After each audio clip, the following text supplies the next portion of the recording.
오늘은 열왕기상 15장의 내용을 가지고 은혜가 은혜를 낳는다라고 하는 제목의 하나님의 말씀을 전하기를 원합니다. 은혜가 은혜를 낳는다.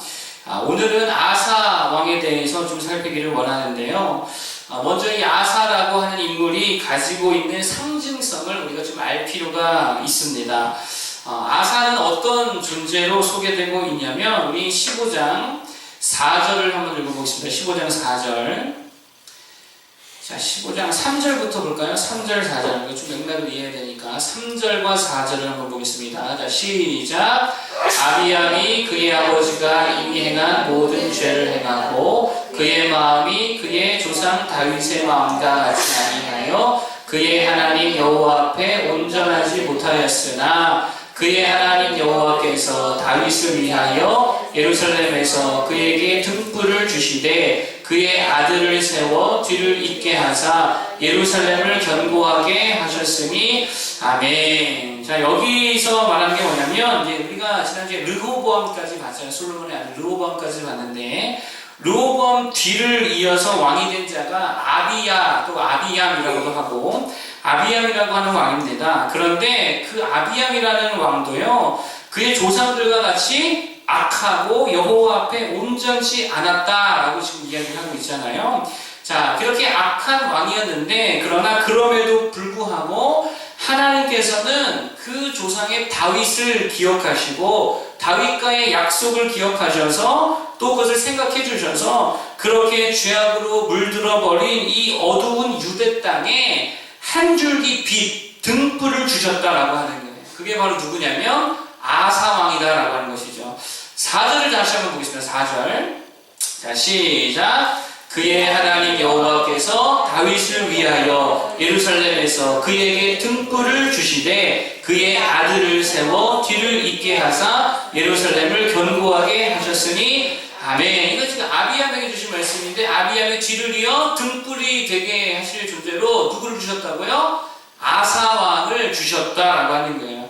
그러니까 아사의 상징성이 뭐냐면요, 하나님의 은총, 하나님의 긍휼, 하나님의 구원, 이런 상징을 가지고 있다라고 하는 거예요.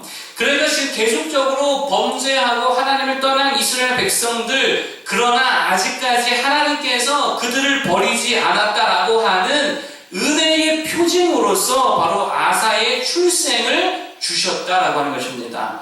어두운 그 땅에 빛을 비추는 등불과 같이 하나님의 은총으로서 그를 보여주시고 여전히 유대 백성들을 붙들고 계시다는 하나의 증거로서 아사 왕을 세워주셨다라고 하는 거예요. 그래서 오늘은 이 의로운 첫 번째 왕이라고 할 수 있겠죠. 다윗 이후에 그 의로운 첫 번째 왕 아사를 중심으로 하나님의 은혜에 대한 몇 가지를 좀 살피기를 원합니다.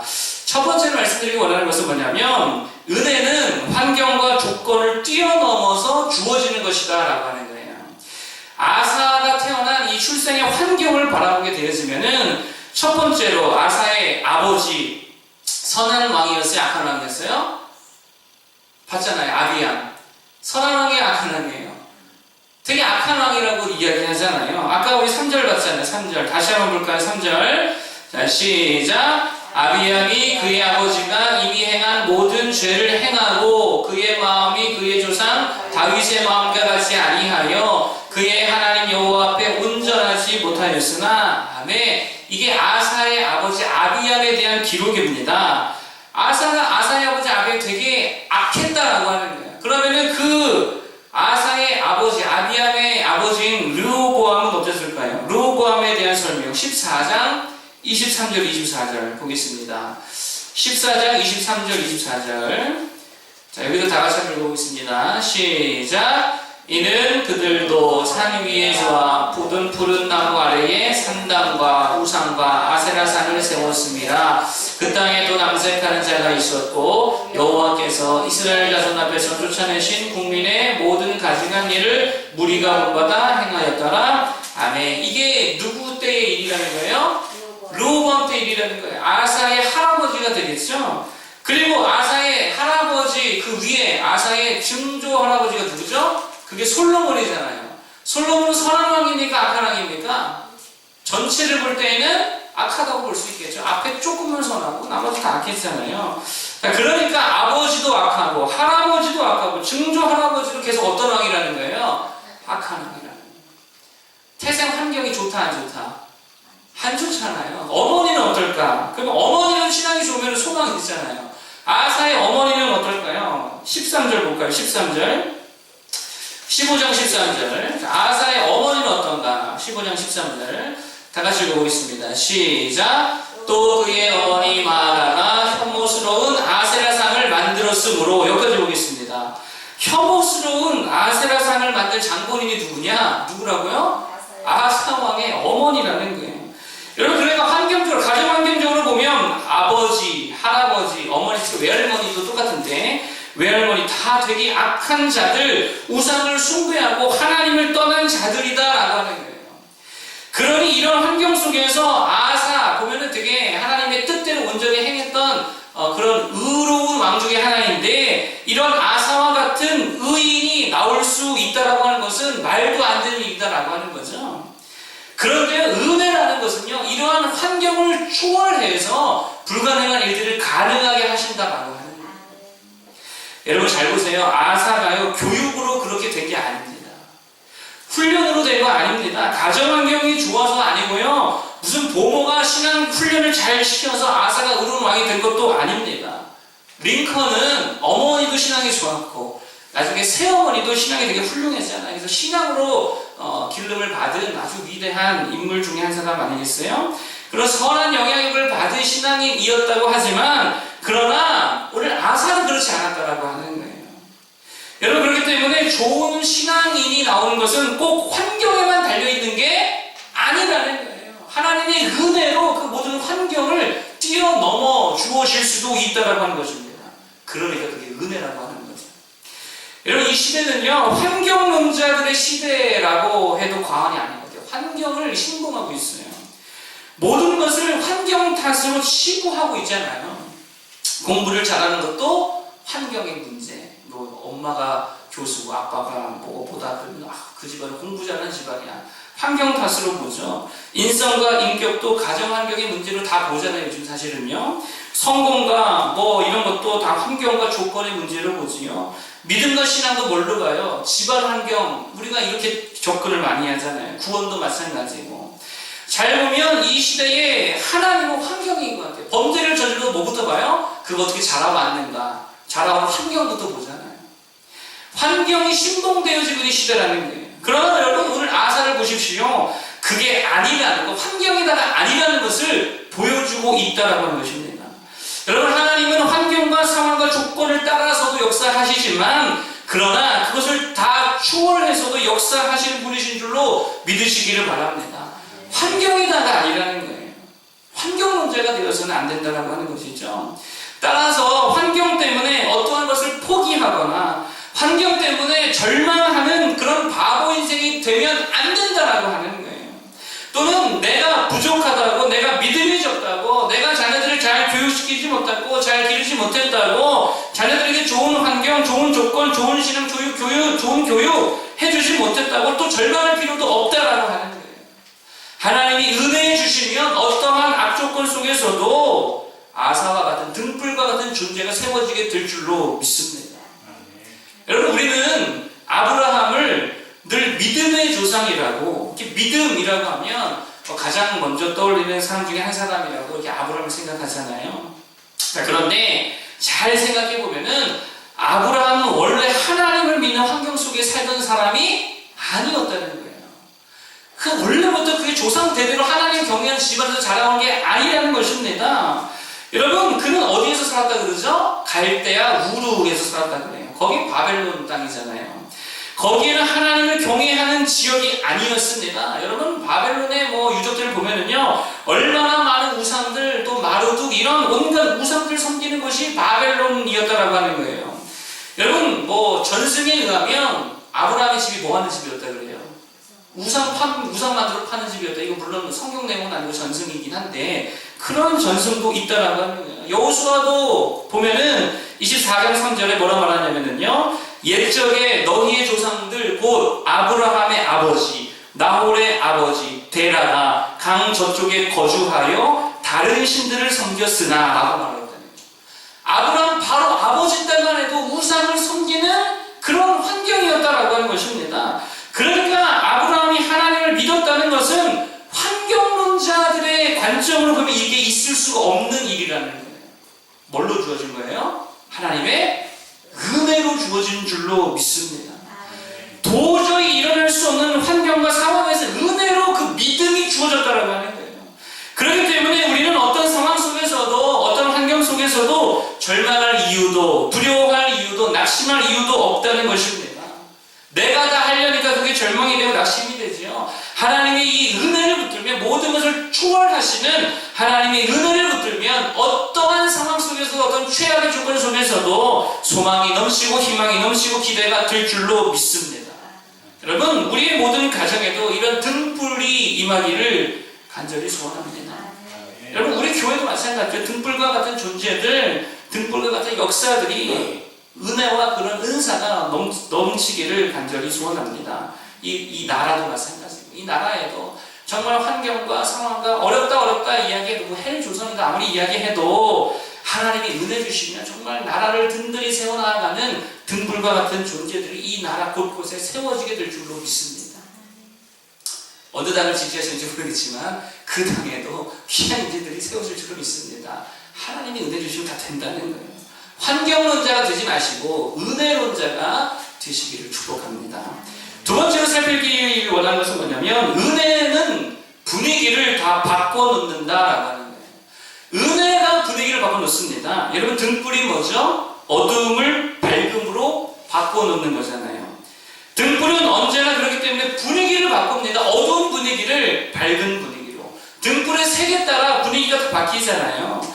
그래서 연극이나 뮤지컬에서 진짜 중요한 요소 중에 하나가 뭐냐면 조명이라는 요소가 있습니다. 이게 되게 중요한 요소거든요. 그래서요, 우리가 굳이 뭐 대본, 대사를 듣지 않아도 일단 조명의 분위기만 봐도 어느 말을 할 건지, 어떤 지금 분위기가 이어질 건지를 다 예상이 되잖아요.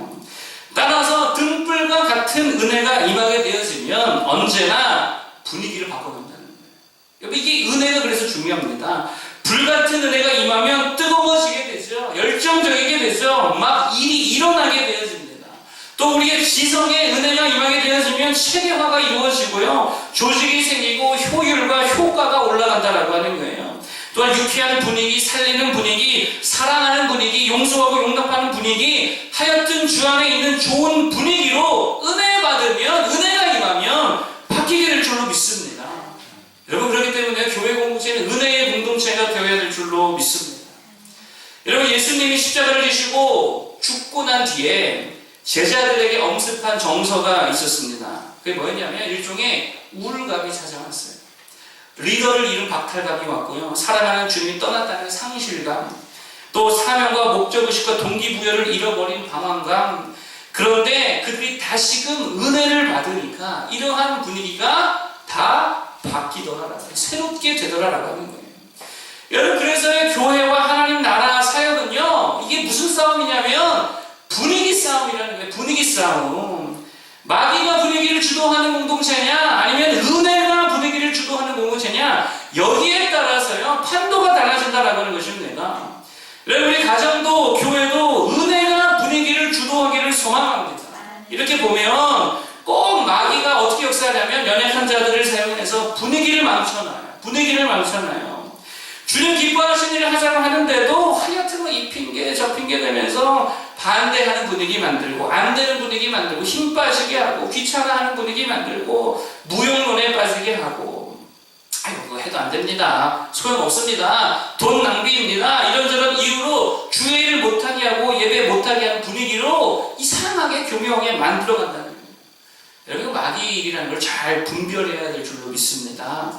오늘 아사가 왕이 되고 나서요 유다의 분위기가 완전히 바뀌었잖아요. 어떻게 바뀌었죠? 11절 14절 보겠습니다. 열왕기상 15장 11절 14절. 분위기가 완전 바뀌어서 솔로몬, 르호보암, 아비암 때부터 계속 이어져 내려오던 이 영적인 나쁜 분위기가 어떻게 바뀌어지게 되느냐. 11절부터 14절 한번 보겠습니다. 11절부터 다 같이 보겠습니다. 시작. 아사가 그의 조상 다윗같이 여호와 보시기에 정직하게 행하여 남색하는 자를 그 땅에서 쫓아내고 그의 조상들이 지은 모든 우상을 없애고 또 그의 어머니 마아가가 혐오스러운 아세라상을 만들었으므로 태우의 위를 패하고 그 우상을 찍어 기드론 시내가에서 불살랐으나 다만 산당은 없애지 아니하니라. 그러나 아사의 마음이 일평생 여호와 앞에 온전하였으며 아멘. 남색하는 자도 다 몰아내고 우상 다 깨뜨리고 무엇보다 주목할 것은 그의 어머니 마아가가 세웠던 아세라상 그것도 다 부셔버리고 불태워버리고 심지어 그녀의 태우의 위까지도 패해버렸다. 분위기가 바뀝니까 안 바뀝니까? 다 바뀌잖아요. 여러분 잘 보세요. 그 전까지 아무도 하지 못하던 일을 지금 아사가 하고 있다라고 하는 거예요. 분위기가 완전 우상판에서요 하나님판, 여호와판, 믿음판으로 그 판도가 다 바뀌어가고 있다라고 하는 것입니다. 그랬더니 역대기에도 이 왕들에 대한 이야기가 기록되어 있는데 역대기가 뭐라고 말하냐면 이렇게 말해요. 역대하 15장 15절에 보니까 온 유다가 아사왕 때에 온 유다가 이 맹세를 기뻐한지라 무리가 마음을 다하여 맹세하고 뜻을 다하여 여호와를 찾았으므로 여호와께서도 그들을 만나주시고 그들의 사방에 평안을 주셨다. 영적인 판도 자체가 지금 달라졌다는 거예요. 뭐가 임하니까? 은혜가 임하니까. 그런 등불과 같은 존재들이 다 되기를 바랍니다. 판도를 바꿀 수 있는 사람은 되어야지요. 여러분 등불이 숨어 있어야 되겠습니까? 가장 잘 보이는 곳에 달아놔야 될 거 아닙니까? 가장 중요한 자리에서 은혜 받은 사람이 일해야 되지 않겠습니까? 가장 영향력 있는 자리에 은혜 받은 사람이 서야 그 공동체가 잘 세워지지 않겠습니까? 라고 하는 것입니다. 그게 등불이죠. 그래서 모든 영적인 판도를 다 바꿀 수 있는 은혜 받은 우리 모두가 되기를 바랍니다. 여러분 그래서 늘 교회는 누가 리더가 되어야 하냐면 은혜 받은 자들이 돼야 됩니다. 사도행전의 집사를 세울 때, 사도 세울 때 다 누구를 세웠죠? 결국 은혜 충만한 사람들 세웠다라고 합니다. 성령 충만한 자, 지혜가 충만한 자, 믿음이 충만한 자. 이거 한마디로 요약하면 은혜 충만한 자, 은혜 받은 자라는 거예요. 늘 은혜 가운데 사는 자들이 리더가 되고 일꾼이 되고 앞장서서 일해야 될 줄로 믿습니다. 그래야 분위기가 바뀌고 판도가 달라진다라고 합니다. 그래야 도리어 평강이 오더라는 거예요. 19절에 보니까요, 역대하 15장 19절에 보니까 이런 말이 있어요. 이때부터 아사왕 제35년까지 다시는 전쟁이 없습니다. 르호보암과 아비야는 늘 끊이지 않는 게 있습니다. 그게 뭐냐면 그들의 통치 기간에는 늘 전쟁이 있었어요. 평강이 없었다는 것이죠. 그런데 아사 때에는 영적인 판도가 바뀌니까 육적인 판도도 함께 바뀌어지더라고요. 다시는 전쟁이 없습니다. 평화가 임하더라고요. 여러분 우리가 반드시 기억해야 할 것이 바로 이것입니다. 평강이 어디서 올까요? 평강이 어디서 오냐면 은혜가 분위기를 주도할 때 그때 평강입니다. 은혜가 분위기를 이끌어갈 때 평강이 임하게 되는 거예요. 은혜 받은 자가 분위기를 주도하고 판도를 이끌어 나아갈 때에 진정한 평강이 찾아오게 된다라고 하는 것입니다. 그런데 우리가 좀 착각하는 게 되게 뭐냐면 부딪히기 싫고 또 귀찮고 하니까 은혜 받은 자들이 자꾸 좀 뒤로 물러서려고 한다라고 하는 거예요. 근데 이거를 다른 말로 하면 타협이라고도 할 수 있습니다. 타협하면 평화가 온다고 생각할지 모르겠지만 아니라는 게 절대 아닙니다. 타협하는 순간 평화는 끝나는 거예요. 그때부터는 질질 끌려다니기 시작한다라고 하는 것이죠. 멀리 볼 필요도 없고 솔로몬 예를 보면 그렇습니다. 솔로몬의 실수가 뭐죠? 타협했다는 거예요. 여러 이방 여인들로 인해 신앙에 타협을 했잖아요. 그랬더니 어떻게 되었죠? 평화가 다 끝나버렸어요. 그 우상들에게, 천개가 되는 우상들에게 질질 끌려다니게 되더라라고 하는 것입니다. 여러분 교회와 가정과 이 시대의 등불과 같은 자들 되길 바랍니다. 분위기를 바꾸고 판도를 바꿔서 영적인 분위기, 육적인 판도까지 다 이끌 수 있는 그런 성도들 되길 바랍니다.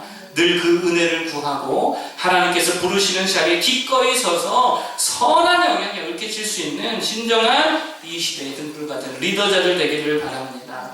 타협하지 마세요.